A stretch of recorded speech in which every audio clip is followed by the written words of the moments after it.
Here we are on the front of our Dutchman Kodiak 26 SRB. We're going to do a technical walkthrough on our unit, just like you had on the day of your delivery with your technician, to give you a refresher. So we're going to go over all our components and kind of touch on a few little operation points. If you want more information on any of these components, or if your name brand differs on your unit from what we're showing you today, you can go to the Great American RV YouTube site and look for the playlist Hap's Helpful Hacks, and you can search for your brand component and you can find much more information as far as technical help, so a little bit of troubleshooting and some maintenance on those items. In the meantime, let's get started on your unit. So on the front, we have our 7-way plug. Our 7-way plug transfers all of our lights, our blinkers, our brake lights, our running lights, everything from the vehicle we are using to tow with to our trailer. It also supplies us with a charge line for our battery. Your alternator on your vehicle will charge your battery while you're traveling down the road. Next, we have our breakaway cable. This breakaway cable needs to be attached to the receiver hitch itself using a latch around where we hook our safety cables up. We don't want to hook it to our safety chains. We don't want to hook it to the hitch itself. We want to hook it to the receiver on the truck, some connection on the truck, because if the hitch or the trailer or chains or what fails, this pin is going to pull out of that little box and it's going to activate the brakes on our trailer using the battery power. So it's a nice safety feature. We want to make sure that we hook it up properly. The next thing we have is our 12-volt operated power tongue jack. That tongue jack, hitting the button, it'll go up and down. We also have a 12-volt light on here to give us some help when we're hooking up at night. There is a wire that you can follow down to your batteries that will lead to a fuse. Most likely it's a blade fuse. In the event that your jack isn't working, that's the first thing that you want to check, is that fuse. And if that's not the issue, you want to make sure that you have good 12-volt power and plug in your 7-way into your vehicle and see if that'll help charge it. But in the unlikely event that this isn't operating and you can't figure it out, you pull this rubber cap off right here and you will use your crank handle that's given to you with the unit, put it in over that drive, and you can manually crank that jack. Behind that, we have our dual propane tanks under this cover. It comes with a dual propane regulator that is automatic changeover. So we have a little valve on there or selector that we can choose what tank we're using, and it will give us an indicator on the fill level of that tank as far as if it's full or empty or in between. If it's empty, it's going to give you a red indicator letting you know. But if we're using our unit and we have that bottle selected and that bottle runs dry, it will automatically swap over to that secondary tank, so you never lose propane throughout that period, and of course until that secondary tank runs dry. You don't have to move that selector over unless you notice that that tank is empty, and you swap it over and you can go fill your other tank. Behind that, we have our battery storage as well as our battery disconnect. Our battery disconnect is used to completely disconnect power for our battery to our trailer. We would use this when we're storing our unit. If we're storing it unplugged, we want to go ahead and turn that battery disconnect off so we are not draining our battery. It still will have a static drain on it, so over a period of time that battery will run dry. So this will help prolong that drain on that battery. If we are storing our unit plugged in, we want to make sure that we have that battery disconnect on so our converter system is charging that battery. On the driver's side of our unit, of course, we have our pass-through storage compartment right there to gain access to that. And before we hit our slide out, we have our gray tank hookup. This is for our secondary gray tank. We go ahead and pull that cap off, hook that sewer hose up into a port. Now we have a valve right here to open that tank up and drain it out. Now gray tanks we can leave open all the time if we wish.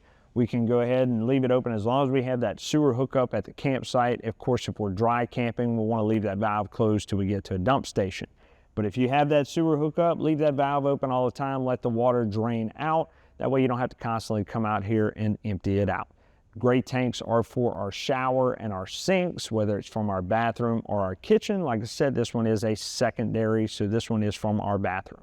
Moving towards the rear of our unit, we have our slide out. Our slide out is cable driven, so we can recognize that by the cables that we have on each side on the top and the bottom. This is a 12-volt motor that runs that cable slide. And if you want more information on that and the override on it in the event that it ever fails, you can find that in the Helpful Hacks section of our YouTube channel. We have our 50 amp service right here. This is a twist lock plug. In order to remove it, you would remove that retainer ring right there, twist it to the left, and pull it out. To put it back in, we line up our prongs right there. There's only one way it can go. Slide it in, turn it to the right till it locks, and then we're going to tighten up that retainer ring so it can't fall out or cause any arcing. Now, before you plug in your unit, you don't want to plug it into your power pole. You want to plug it in here first, then to your power pole, and you also want to make sure that your air conditioner is turned off so it doesn't cause any surges on that equipment. Next on our unit, we have our city water connection. Our city water connection is if we have a hose bib or hookup at our campsite, or if we're hooking up at our house, we run that hose over here. We can put an inline filter on it if we want. We hook that hose to this connection right here, turn on the water, and it will supply water to all our fixtures inside the unit. Next is our two coax connections up here on the top. We have our cable hookup and our satellite hookup. These connections will lead to where all the TV sources are on our unit. Our cable hookup will come from a coax port at the campground if cable is provided. Our satellite hookup will come from a portable satellite dish if we want to do that. And it will lead to the inside. We'll hook to a receiver, and then we can hook to our TV. Cable channels, of course, we're going to have to choose cable, and we would scan for channels, or we use our air antenna. We'll go over more of that when we go to the inside. Our next fixture right here is our black tank flush. That will go along with our sewage system that we have down here at the bottom. Let's talk a little bit more about that. So down here below our black tank flush and everything, we see another connection right here. This is for a second hose. We have our other gray tank coming to here, and we have our black tank. So we'd hook up that other sewer hose connection. Like I said before, we can leave that gray tank open all the time.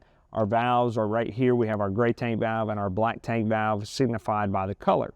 Our gray tank, that is just our sink water. We can open that up, and that water will drain out of there whenever we use our system.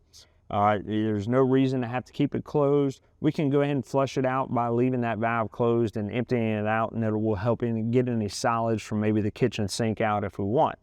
Our black tank, however, we need to leave that closed all the time. Reason being is, of course, we're putting some solids in there. We have toilet paper and our other sewage and stuff.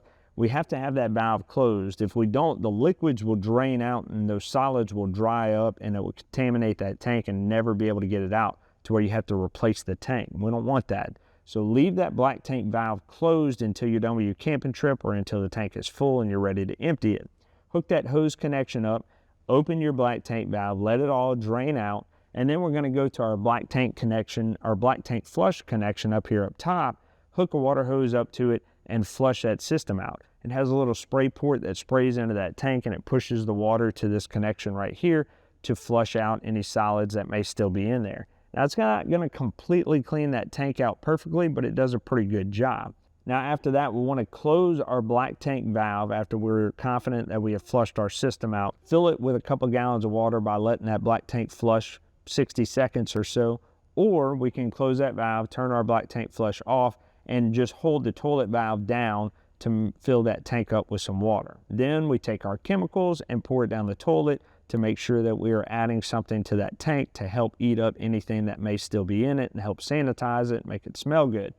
If we do that, then while we're traveling down the road, that little bit of water that's in that tank will help knock down anything else that may be stuck to the walls. We always want to keep a couple gallons of water in there because, like I said, there's going to be something still in that tank, and this keeps all that from being solidified and helps our chemicals kind of dilute and spread throughout that tank. Another tip is, if you want the night before, close your gray tank valve. That way, after you flush out your black tank, you can open that gray tank valve and it'll help clean out your hose. Here on the rear of our unit, we have our full-size spare mounted on our bumper. Our bumper is also a storage.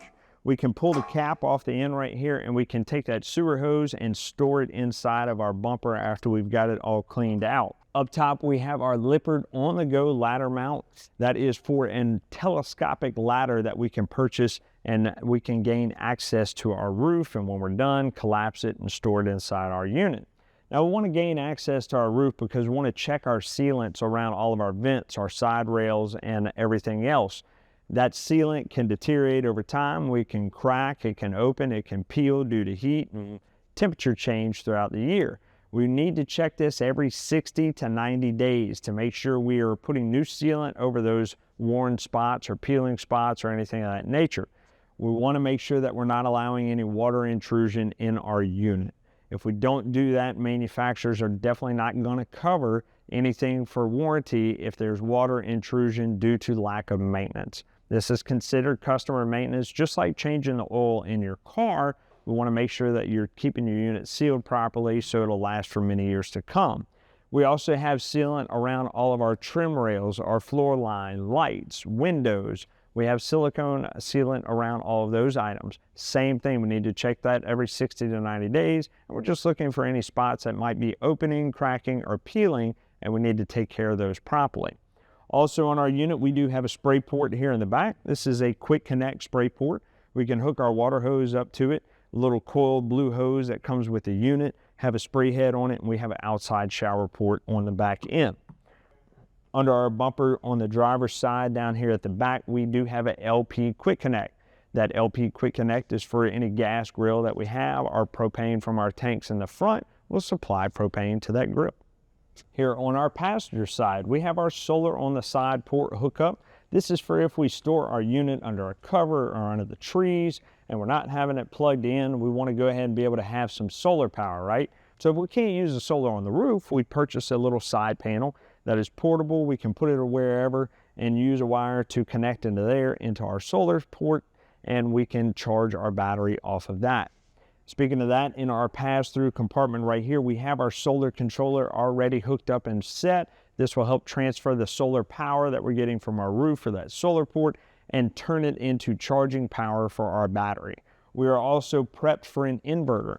That inverter wiring is already there and ran in our unit. An inverter changes 12 volts to 110. So if we're stopped at a rest area or something like that, and we want to turn on the TV or charge a phone or run the coffee pot, we purchase that inverter system, have it installed, and it will convert 12 volt power to 110. And you are limited to however many battery banks you have, however charged up that battery is, to be able to transfer that power. Of course, we have that access to our side storage right here. And below that, we have our Lippert stabilizer jacks right here. Now, these are stabilizers only. They are not intended to lift your unit. They are not intended to level your unit. They are 12 volt controlled. There is a motor on this side. We hit this button to extend and retract those jacks. Now, this system is intended, once again, just to stabilize and reduce the movement that you feel when somebody's walking in the unit. In order to level our unit, we'll purchase some stacker blocks, and we'll want to go ahead and judge where our unit is going to sit on that pad at the campground. And if it's unlevel, we lay those stacker blocks out and put our tires on top of that to level our unit from left to right. And we'll use our tongue jack to level the unit from front to back. From that point, we go ahead and put our stabilizer jacks down in the front and the rear, and that will help reduce any movement on it. There is an override on this system in the event that it goes out. We'll go over that now. So here we are back on the driver's side of our unit, opposite of our motor in and our switch, and we have this handle. We can see this handle has a little slice in it, and it will line up with the post on that jack. We line it up, and we can manually run that jack up and down if we need to. So our unit has a 12 volt powered awning.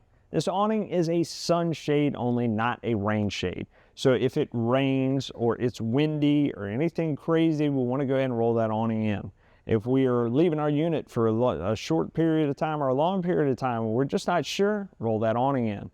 If there's any damage that occurs due to rain, wind, or any event like that happens to the awning, then it is going to be an insurance claim. It's not going to be covered by warranty. We need to roll that awning in any bad weather or concern. The other thing we need to note is that our awning has to be pitched either to the front or to the rear. We have AC runoff. There's condensation that comes off of our AC. It drips down the roof and it may gather on this awning. If it were to gather a nice pool of water in the middle of that awning, it's going to collapse. So we have to make sure that our awning is pitched to the side so it will drain off. It's also, if we get any dew or anything on our awning, that water is allowed to drain off. Now, in order to do that, it's real simple. We'll come over to one of our arms. Most customers choose the rear of the unit so nobody's gathering in that area. And we just loosen the knob and we pull down on our arm just a little bit and we tighten that knob back up. That allows enough pitch just for that water to run off. Once again, if we don't do that and there is a collapse or damage to that awning, manufacturers are not going to cover that. To put it back, we loosen that knob right there and we allow that arm to extend back up. We do this before we retract our awning. We want to make sure we leave both of those knobs loose on the front and rear. Over here we have our Furrion tankless water heater system. This is on-demand water from our tankless water heater. That is an LP operated device. So we use that propane gas to heat the water for you. Here we have our freshwater connection. Our freshwater connection, if we were to remove this cap right here, we can insert a water hose and stick it in there and fill our freshwater tank. This is onboard storage for fresh water. We use this in the event we're at a truck stop or a rest area or anything like that, or we're dry camping somewhere where they don't have water hookups. We have that water tank filled up or halfway wherever we want to fill it, because it is added weight. We want to keep that in mind. Only put in there what you may need. And we kick on our 12-volt water pump inside, and it will supply water to all our fixtures in our unit. When we're done with that water or we're storing our unit, we don't need the water, whatever the case may be, under here we have a white hose with a valve that is to drain out our fresh tank. We open that up, drain that water out so it doesn't become stagnant over time, and we don't have any added extra weight if we don't need it. As we move down our unit, we have our 110 connection and our coax hookup for our outdoor TV. This coax hookup will be for air antenna, or it will be for cable hookup from the campground. We have our 110 outlet. That outlet is GFCI protected, meaning that if it gets wet or overloaded, it is going to trip at our main GFCI outlet, which is generally located in the bathroom. We'll touch on that when we get inside. We have our furnace right here. This is our exhaust. Nothing really to look at out here. Just know that whenever you're operating that furnace, there is going to be some hot air that comes out of that exhaust, and that metal can possibly get a little bit hot as well. So be cautious of that in this area. You'll also notice above me here on our sidewall under the awning, we have a vent. This vent is for our fan over our range hood. That fan will exhaust out of here. That vent does need to be popped open. It does have some little tabs on it that help keep it closed to prevent any insects or anything from building a nest in there. So when we want to use that fan exhaust over the range, we just want to pop that open. When we're done and we're ready to store our unit, make sure that it is closed and latched up. We can notice in between our tires, we have a red and blue line. These are our low point drains. Our low point drains is where we'll drain water out of our system. That way we can get it set up for winterization so the pipes don't freeze. We have our entry door. Our entry door does have friction controlled hinges, so you're going to feel a little resistance whenever you open and close that door. This is so we don't have to worry about the pesky clips down here at the bottom to hold that door. When the wind blows, it's not going to slam that door open or shut, so it is intended to be that way for you to have a little resistance. We also have our screen door right here. We can unlatch from our main door, lock it in, and we have a nice screen door. Open it up, and we want to latch it in like so. We also have our entry steps right here. Our entry steps are manual.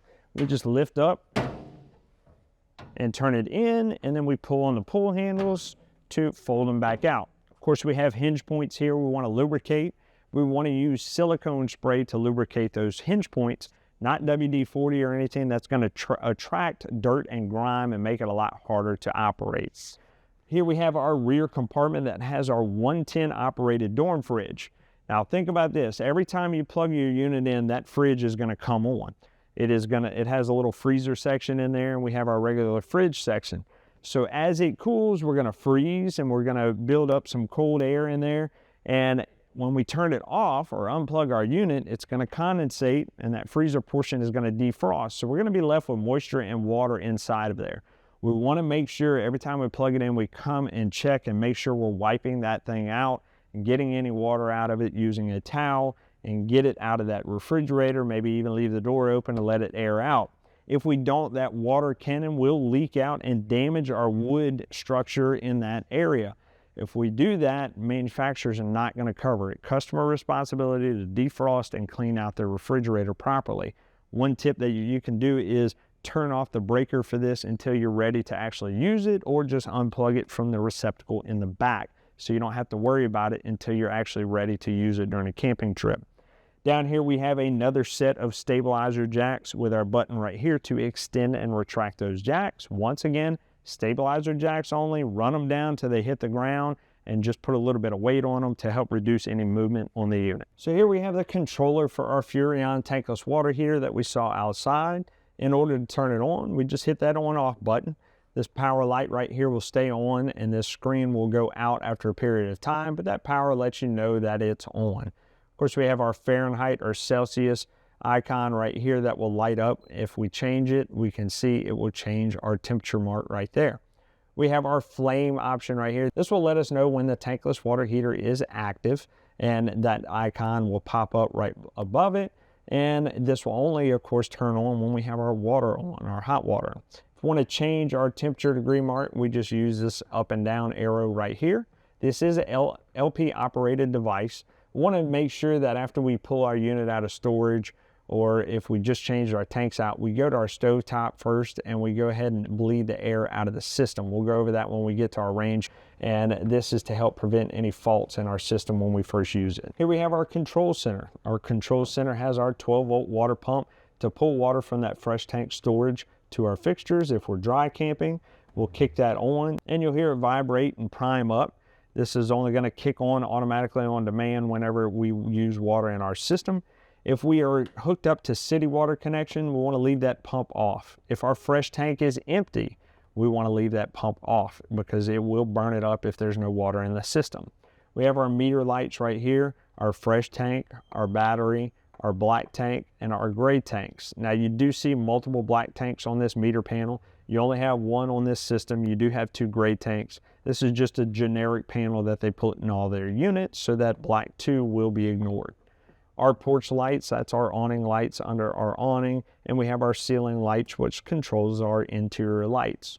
We have our slide out button right here, pretty easy, in and out. Same thing with our awning, in and out.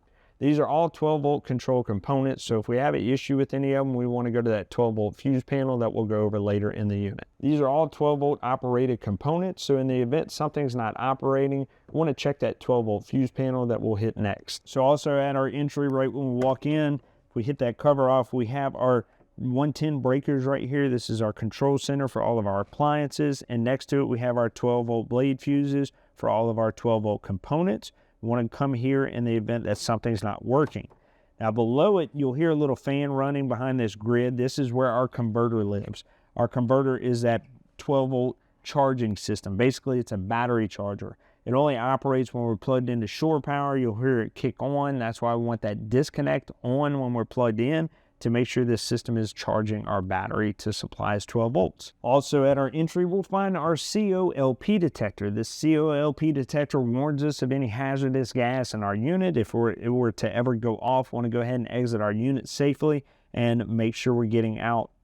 It does need to be checked once a month. We need to hit that little button right there and check and make sure that chirper is operating. We have a little green light indicating it has power, say 12-volt operated safety device. When we check power on that, we also need to test and check our smoke detector as well. Smoke detector is going to be a 9-volt battery, just like your one at home. And of course, we also want to check our fire extinguisher and make sure that it is primed up and ready to go in the event it is ever needed. So in our bathroom, of course, we have our shower. Our shower door has this little retainer ring. We need to put that on when it travels so it doesn't damage our shower doors. We have our normal fixture in here with our faucet, and we have our shower head. We have our normal shower fixture, our hot and cold, and of course we have our shower head. Our shower head has an on-off latch on here. This is used for whenever we are dry camping. We don't want to put a bunch of water in our gray tank, right? Because we don't have a dump station and we may not have city water. So we don't want to use a lot of our fresh water. We're trying to conserve. So to do that, you would go ahead and have your shower on, get wet, and you would prepare to lather up or clean yourself with soap. So to easily do that, we just hit that latch right here at the top and it shuts our shower head off without having to turn off our hot and cold water.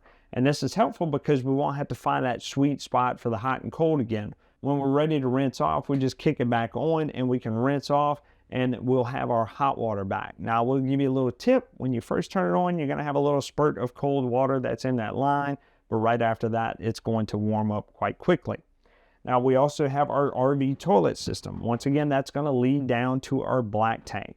Now if we're doing number one, just liquids in there, we can just hit that foot pedal and flush it down.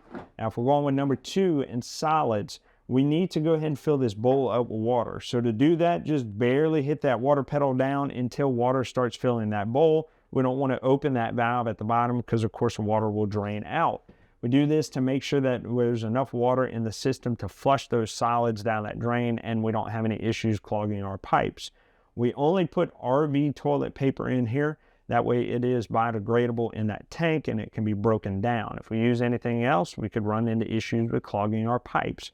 We also don't want to put any other items besides our sewage and our toilet paper in there. Nothing else. It can cause drainage issues. Also in our bathroom, we have our GFCI receptacle. We'll notice a little red button on here. That red button is our test button. We can click that and that should kill any power to those GFCI protected outlets like the one outside that we talked about. There will also be more in your kitchen area, any wet location. And we'll see a little red indicator light that comes on that lets us know it's tripped. If those outlets were to get wet and short circuit out, or if we overloaded those outlets, it will automatically trip and we will see that red light come on. To reset it, just come to that other button that says reset, click that button and that red light will turn off. We also have motion detected lighting in here. We'll notice on there we have a little sensor and number 1 switch is on all the time. Number 2 switch, that light will turn off when you exit that area and there's no motion for a little period of time. When you walk back in, that light will automatically kick back on.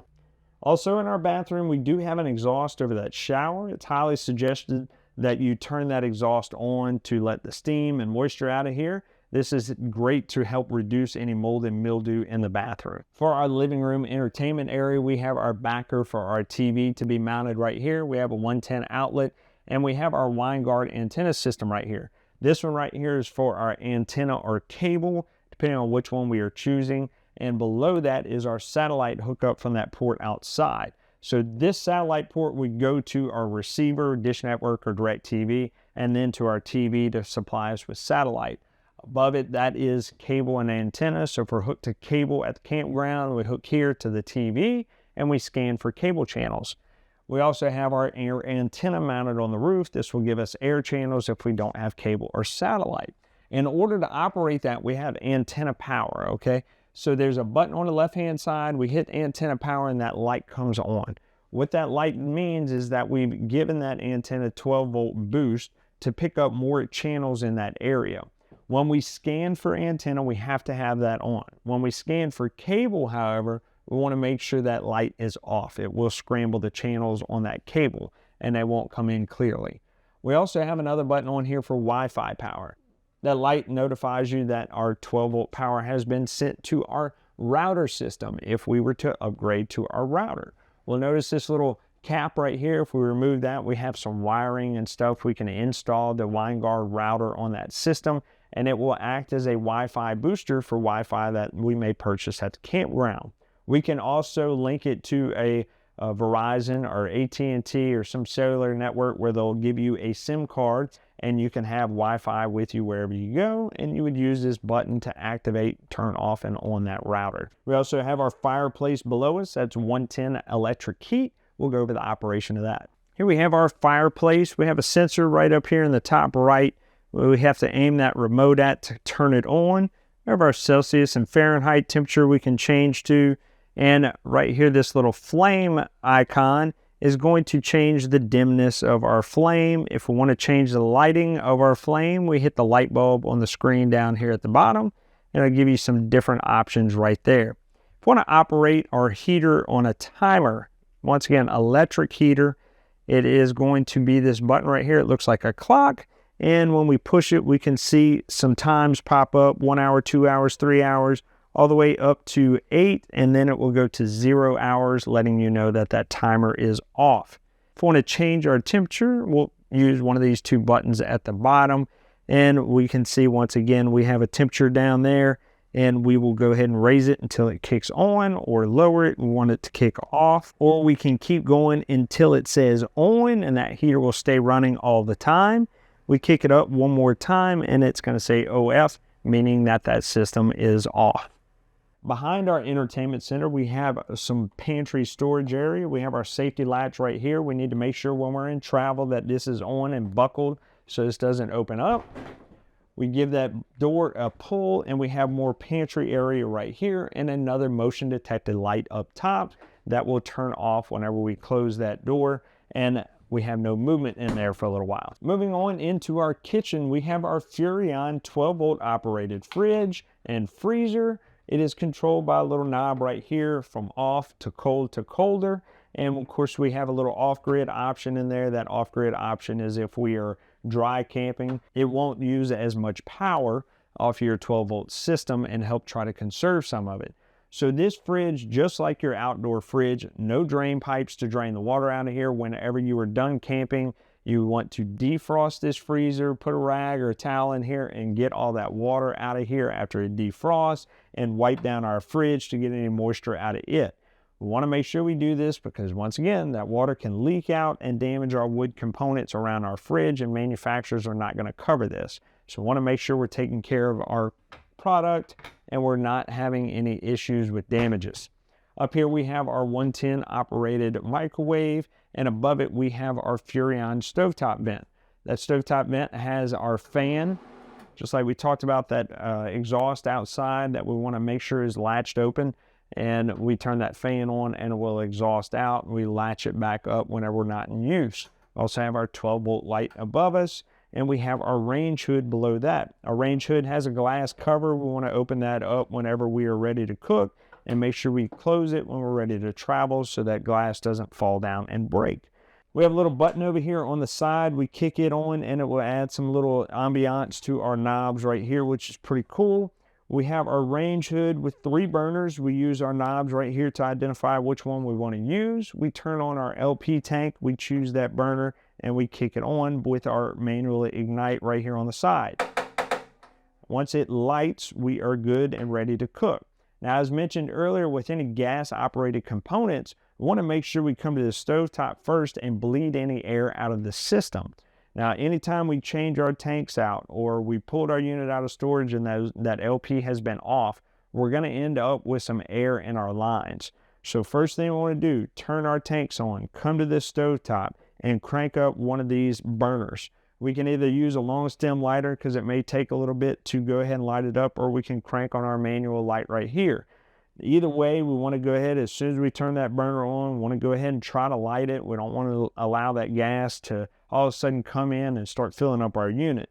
We want to light it right off the back. Once it lights, you're going to get a little bit of popping, probably orange flame, and we want to wait until we get a nice blue flame around that burner and let it run for about 60 seconds. This will expel any air out of our system and lessen the opportunity for any faults to happen with our LP operated devices. Here we have our Furrion thermostat. First option we're going to go over is our cool option.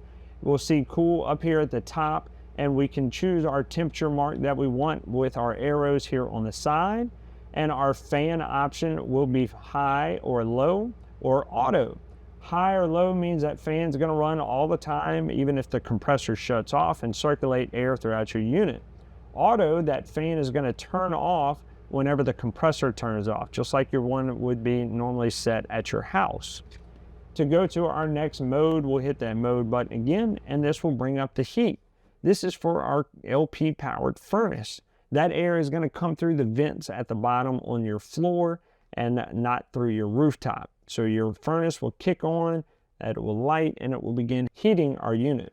Once again, we hit our temperature mark by hitting the arrows there on the side. There's only one fan speed on our heater, so we don't have to worry about fan on here. Even though it does give you the options, it does not change the fan speed on here. We just leave it at 0.